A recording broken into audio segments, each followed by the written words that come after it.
in. We'll give them a second. All right, welcome everyone who's joining us this evening for this wonderful session called What Are You Doing to Save the World? We're giving a couple of seconds for people to come on in. While we are doing that, you see a chat option at the right-hand side of your screen.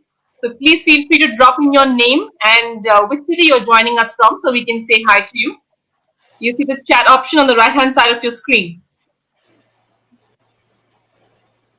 Okay.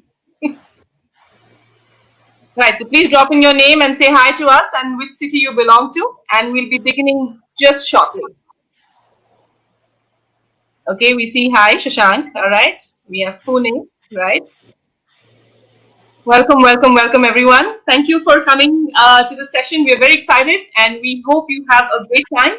I think all of you have familiarized yourself a little bit with the social lounge that you were waiting on at the beginning of the session, and hope you had a chance to interact with other attendees who joined us. If not, that's perfectly okay, because we have a very interesting activity planned for you in the middle of the session, for which we will be taking you back to the lounge, but more information about that when we get to it. As a reminder, there is a chat option on the right-hand side of your screen, which you can use to chat with us and with attendees or to share your thoughts. Also on the right-hand side of your screen is a Q&A box.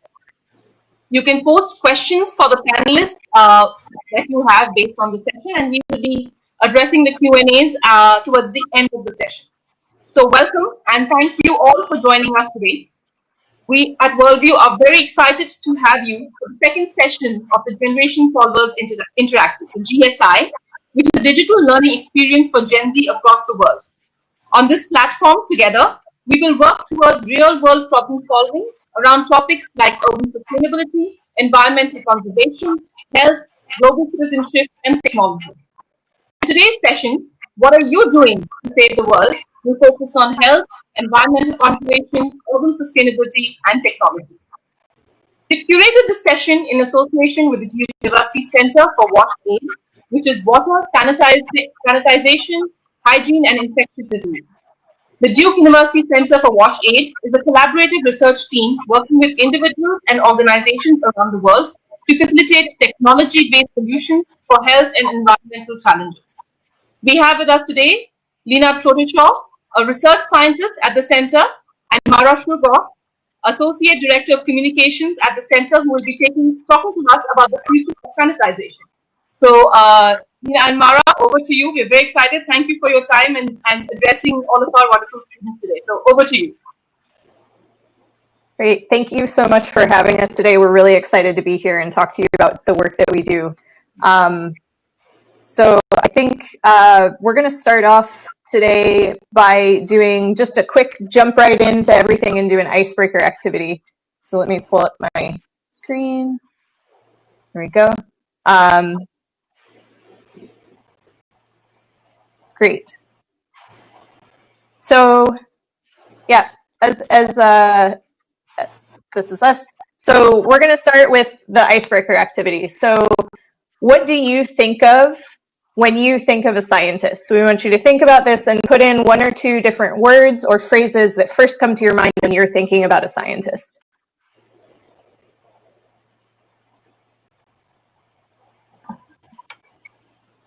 All right. So we have, if you go to www.menti.com,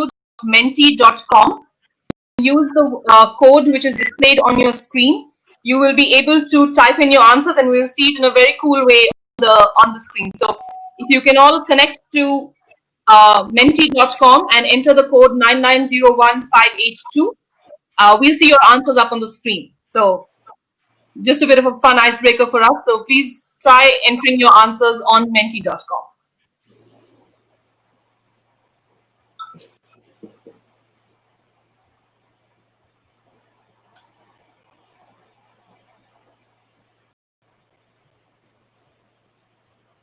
I'll give you a couple of seconds to connect. All right, test. Oh, great. Test tubes. Yes, definitely. We have lots of those.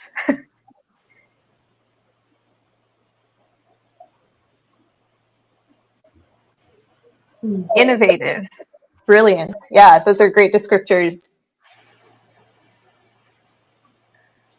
Common themes. Lots of cool, cloudy substances. I completely agree with that. Deep thinkers, smart inventions.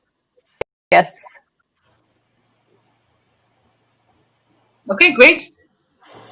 Great.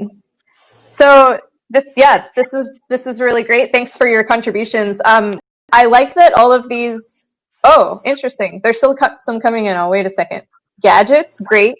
Less friendly. I think that is a really common what I would say is a really common stereotype about scientists. We'll talk a little bit about that. Driven.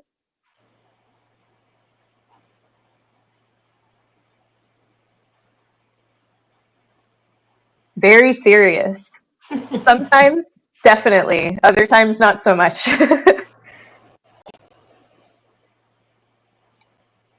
Okay, great. Thank you all for sharing your thoughts. And I think I saw there were some other ones in the chat box that came up before we had the Menti Cloud, including zealous about science and curious. These are all great words. One thing that I like about the thoughts that you shared is that it didn't really have a lot to do with what kinds of people can be scientists. I think that's a really common misconception in a lot of places, especially here in the US, that only certain people can be scientists. A lot of children, when they think of a scientist, they think of like an old white man as a scientist. And there are, but there are also, lots of other kinds of people. So let me bring back up, sorry, I'm getting used to this platform still. Let me bring back up my slides. So I'm going to show you what the team at WaSH-AID looks like and talk a little bit about what these people do every day, coming back to some of the other qualities that everybody mentioned. So this is our team at WaSH-AID.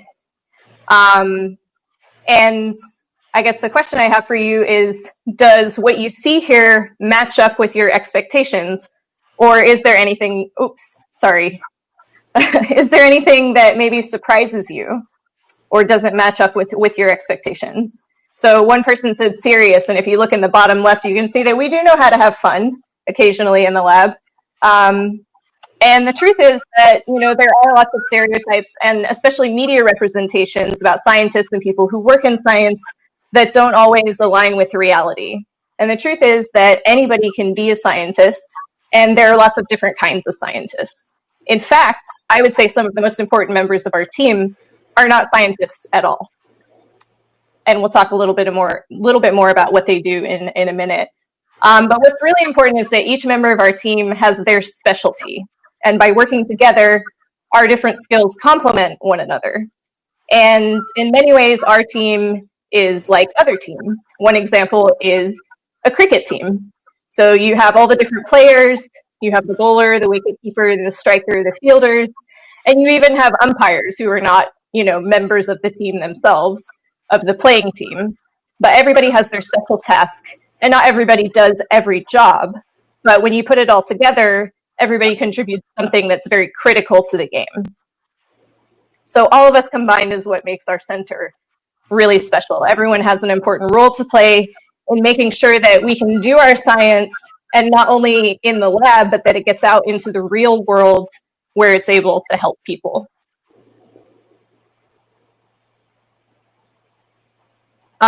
So at WaSH-AID, as I mentioned, we do have scientists, but we also have some people who didn't study science in school. So some of us are biologists, we study living things, we have engineers who build things, computer scientists who do things like write software to control the things that we build and also to analyze the data that we get. Field researchers are really important. These are the people who take our technologies out into the world and install them and collect data and make sure that, they're working properly and fix things when they break.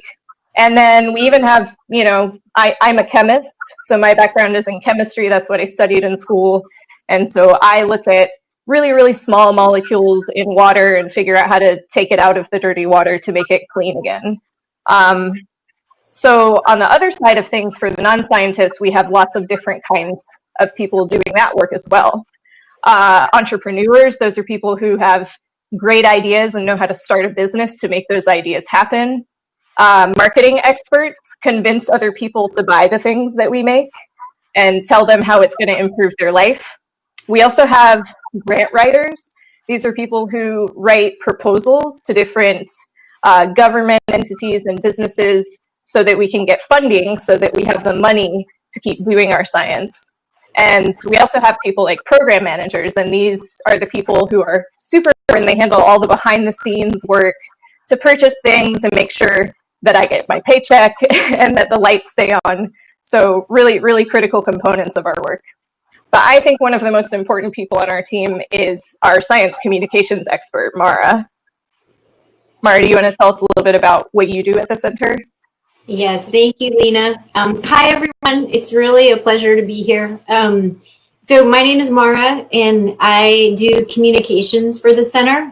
It's somewhat unusual for a research team to have a communications person embedded in the team, but it's a dream job for me. I was an English major at university, and I also loved biology.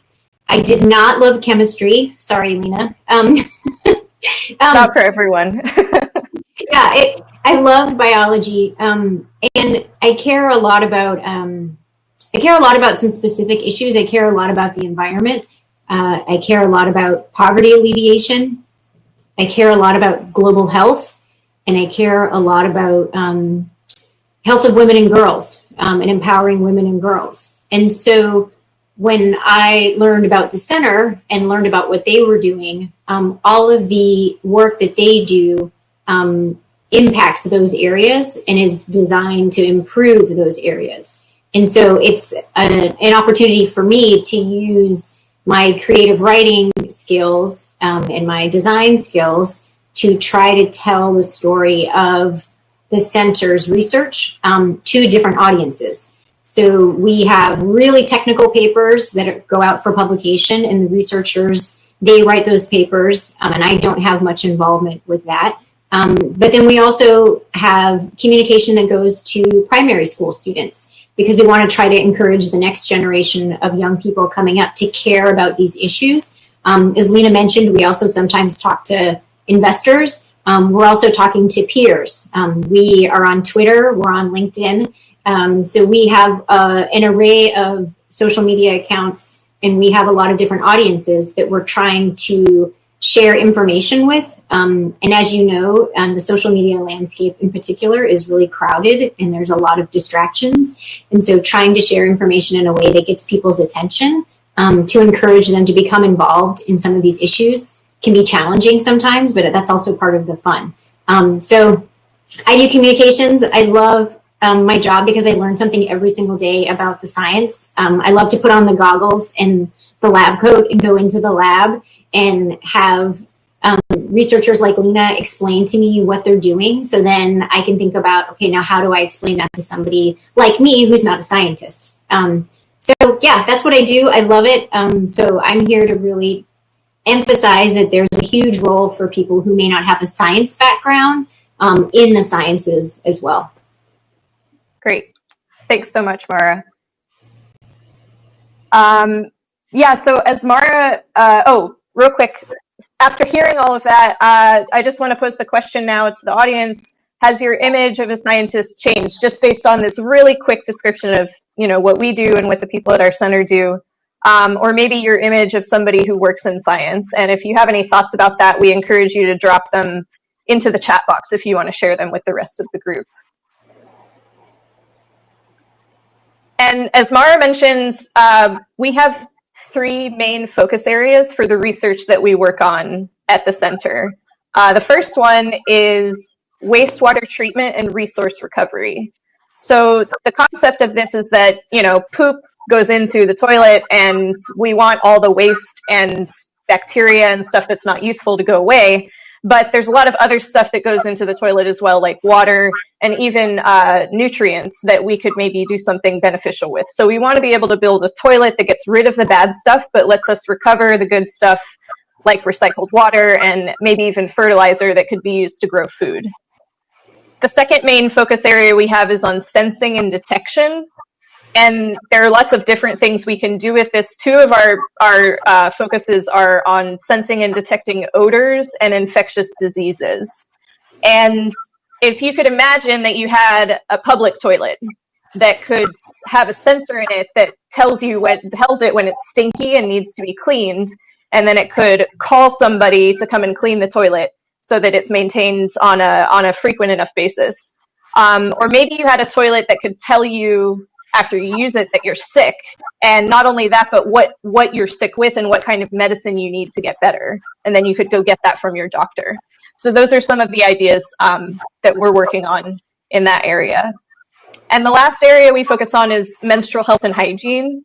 And our goal is really to make sure that women and girls have all the things that they need so that their period doesn't negatively affect their day-to-day life.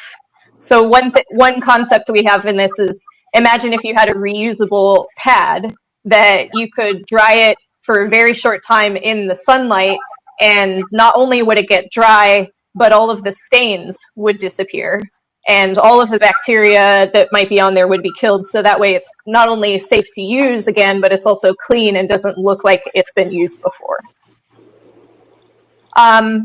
Yeah, so that's kind of a really quick overview of what we do, but our biggest focus is on creating new sustainable wastewater treatment technologies, and that's what we're going to be talking about for the rest of the time today. So before we talk about how we think about going about designing new technologies for wastewater treatment, we should do a quick review of what the current common methods of wastewater treatment look like around the world.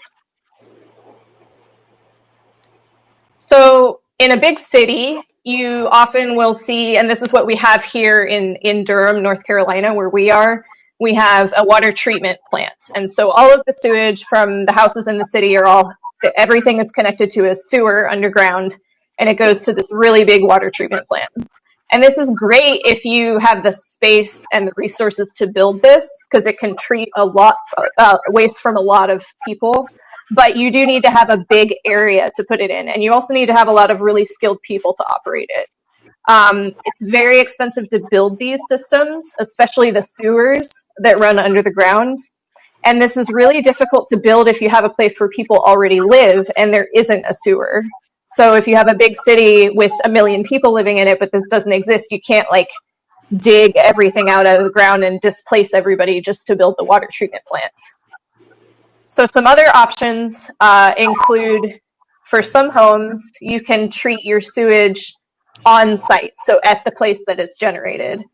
This picture shows a conventional septic system. These are really common in North Carolina and in rural areas in the US. It's a good option for remote places because you just have one system per household. They can be quite expensive though because of that. A big problem is that it relies on the soil and the microbes and different bacteria that live in the dirt to treat the sewage and get rid of all the bad bacteria. But a lot of different types of soil can't perform that treatment adequately. So depending on where you put the system, it might not work as well or at all. Another increasing problem is that if the place where you put the system has high groundwater or is close to the ocean level, then it can't perform the treatment adequately. And if you're a region where flooding is common, this can also cause a big problem. And of course, climate change is making sea level rise and frequent flooding. This is only making these kinds of problems worse. Another option is, another on-site treatment option is a pit latrine. And so these are very, very cheap. They don't take up a lot of space. You can put them in remote areas or you can put them in urban areas. A big problem with these is that eventually you're going to have to take the solid waste out. So somebody's going to have to come in and pump it and take it somewhere else. And sometimes that doesn't happen or it's too expensive. So you end up burying it and building a new toilet nearby. Another big problem is that these are usually outside of the home. And so privacy and safety concerns arise from use of these when they're outside the home. And then there's also issues with odor and cleaning because there is no water in this system and there's usually not a sink for people to do things like wash their hands or stuff like that.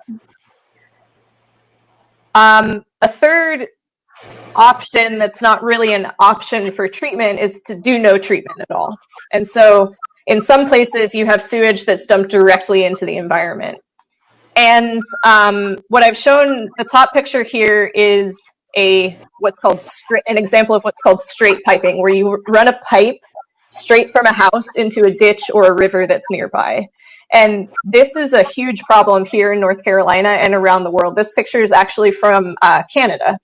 So this is not a problem unique to one area or community. It's in every country, everywhere. There's inadequately treated sewage. And the problems with this, of course, are that you have pollution of local water supplies, like rivers that people need for the water for drinking and for bathing. And if you have sewage getting into the river, you can have, into the environment, you can have illness and death in plants and animals, as well as in the human population. So what do we want to do to make these situations better? Does it make sense to give every house a pit latrine? Or can we just build big wastewater treatment plants in every community? I would say probably not.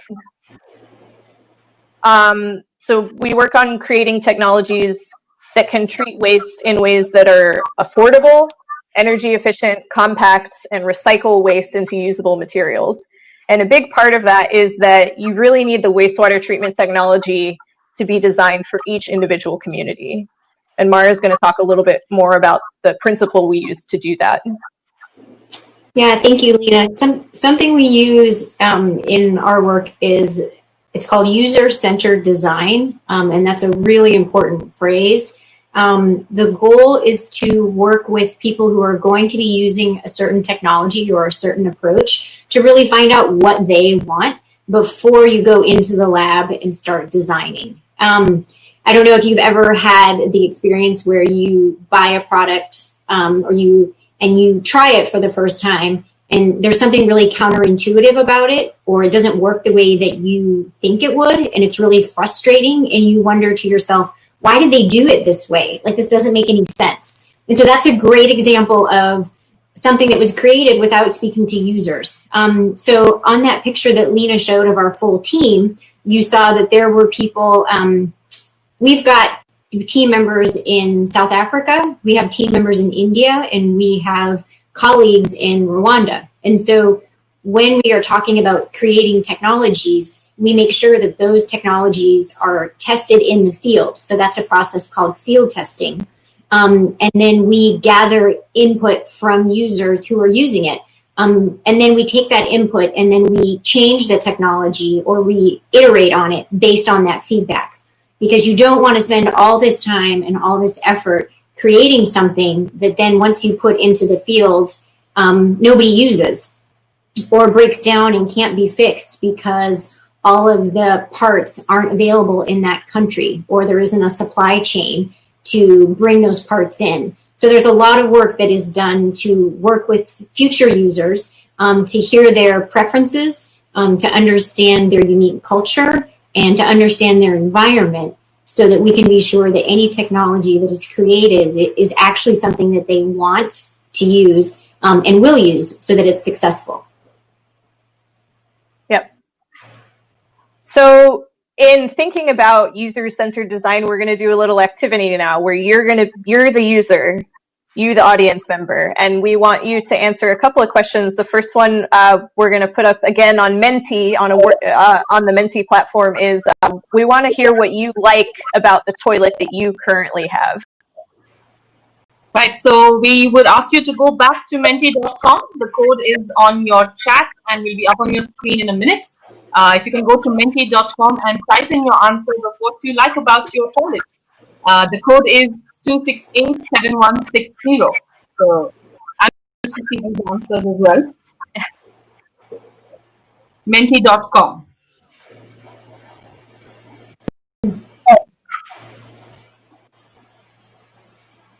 Okay. Clean and fresh. Yeah, those are both things that I want in my toilet as well. Cleanliness, very important. Sanitation. Yep, you want it to actually take the things that can make you sick out and away from you. Hygienic, also very important.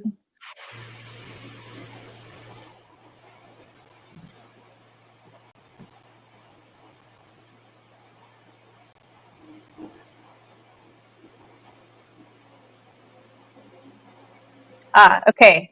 Odorless. Yep. Clean. All waste properly flushed. Nothing seen after the flush. Yeah, that's very annoying, especially when you have a toilet that uses a lot of water and all this water rushes into it and then it doesn't even like flush everything out in one go. That's always a pet peeve of mine.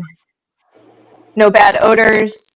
You also want to be clean and fresh, right? You don't just want the bathroom to be fresh, but you want it to be a place where you can be clean. Very important. And odor is a huge issue. That's really one of the areas we work on as well. Lena mentioned sensors for odor, because if a toilet has a bad odor, people won't use it. So there's a lot of research being done on how can we eliminate odors, and be sure that by eliminating the odor, the space is still hygienic. Because the odor is indicative that something's wrong. So you don't want to necessarily get rid of it without doing something about what's causing the odor. So it's important. Want it to prevent people from using the restroom. We have a new item here. Enough toilet paper. That's always important. If you live in a place where toilet paper is used, yes, definitely you want toilet paper. If you live in a place where water is used for cleaning, then you would also really want to have a clean, safe source of water in the bathroom stall so that you can do your personal cleaning. And then, of course, that's also important for being able to do things like wash your hands in the bathroom as well. Maybe we'll leave this up just for a couple more seconds to see if there's any final thoughts before we switch to our next question.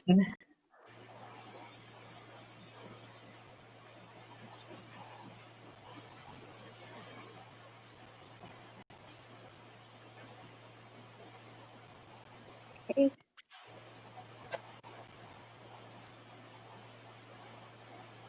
Let's go to our next one. Yeah, so the next question we have is how would you like your toilet to be different? Is there anything you can think of that really needs fixing or improving, or even something, like a toilet of the future? Like, what do you wish your toilet could do?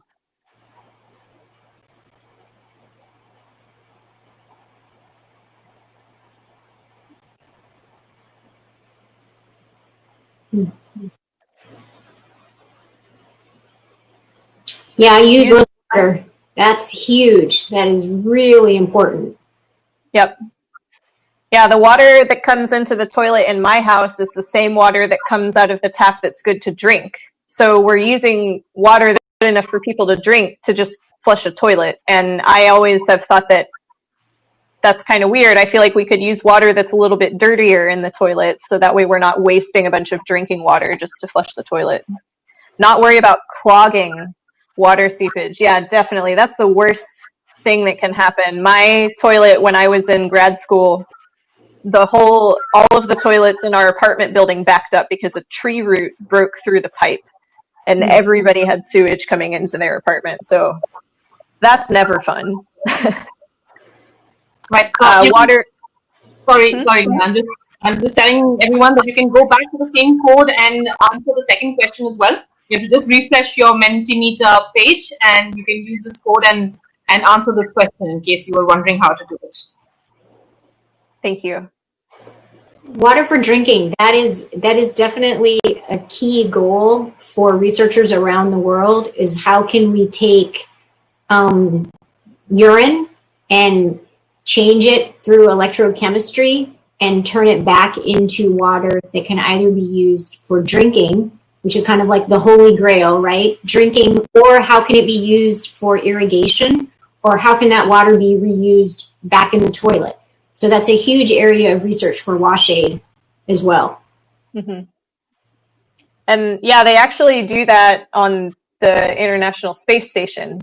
They recycle a lot of their water from sweating and condensation and from the urine for drinking water, but it's very, very expensive. So if we can figure out a way to do that that's accessible for everybody that on planet Earth, that would be great.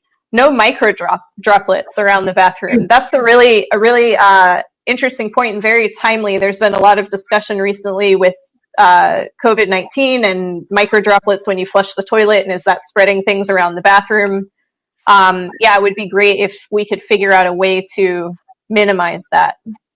Having a bathtub without occupying a lot of space.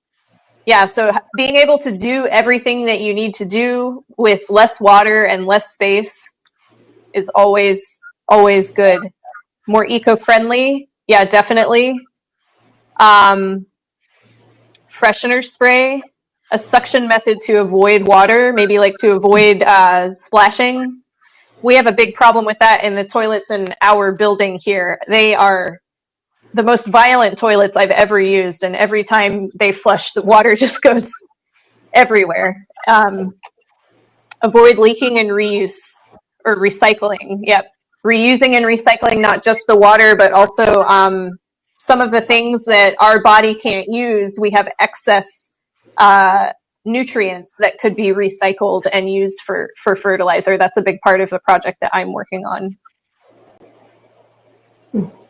So these are all fantastic ideas.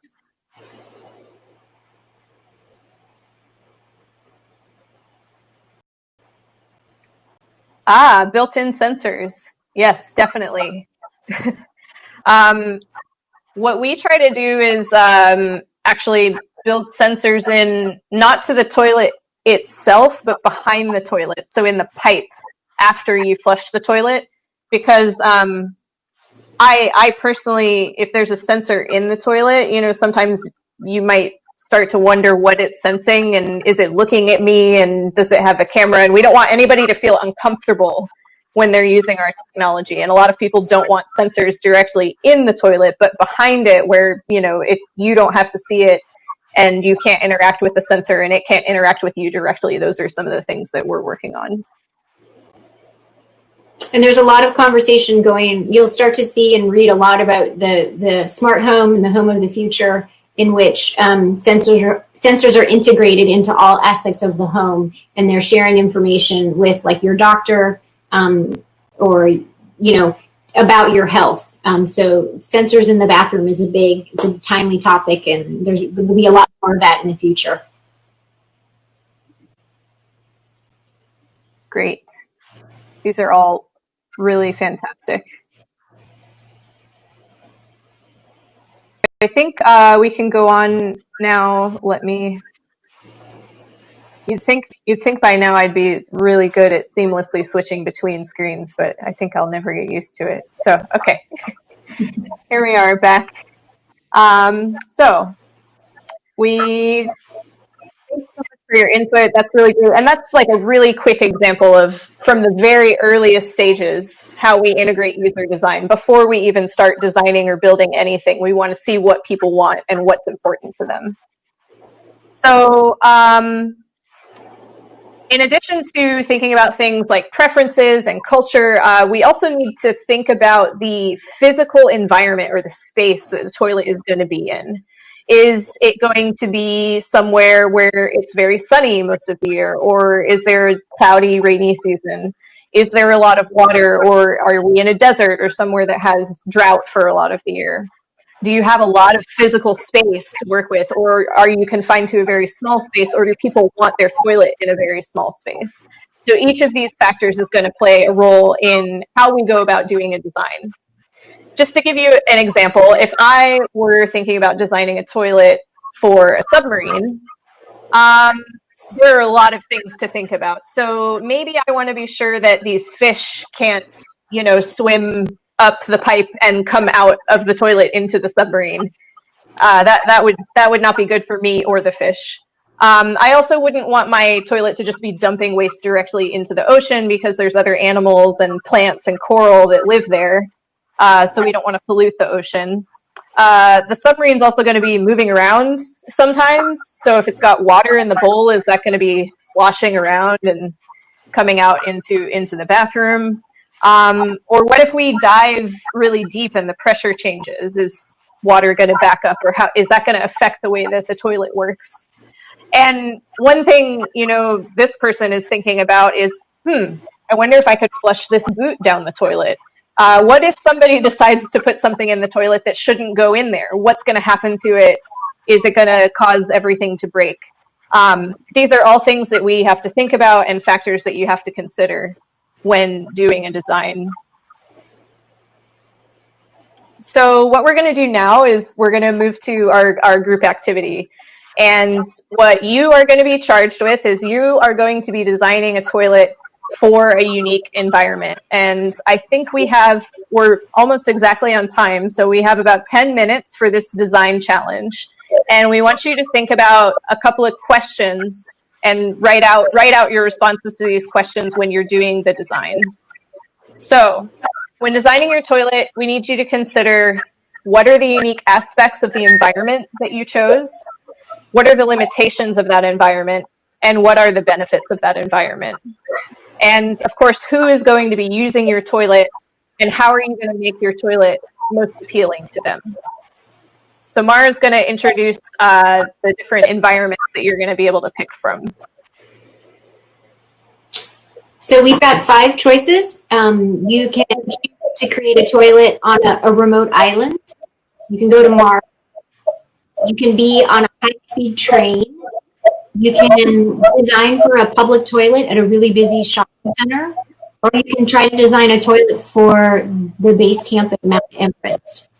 Can you share how they'll jump into those? Absolutely, absolutely. So guys, like Lena and Mara mentioned, we will now be going into the lounge, into the lounge where you started your session. You saw little tables, and that's where we'll be doing the activity. And you will see tables named after each of the locations in the lounge that Mara put up, and you can choose to sit on any of the tables. Right? So don't just go to the remote island. Please remember that you're more likely to go to a public mall as well. So choose whichever table you like, though, and go and sit on any of the tables. But please keep in mind that the capacity of each table is 8, and 1 seat on each table will be required for either Lena or Mara, who will be visiting all the tables. So if you see a table which is already occupied by 7 people, please choose another table. Just repeating, if you see a table filled with 7 people, please make sure that you go to another table so that Lena and Mara have a seat to join on that table. You will have 10 minutes for this activity, and as mentioned by both of them, the objective of this is for you to discuss the 3 questions that were reflecting on your screen, post which we will come back here and continue the conversation. So all the best, guys. I will be seeing you on the table.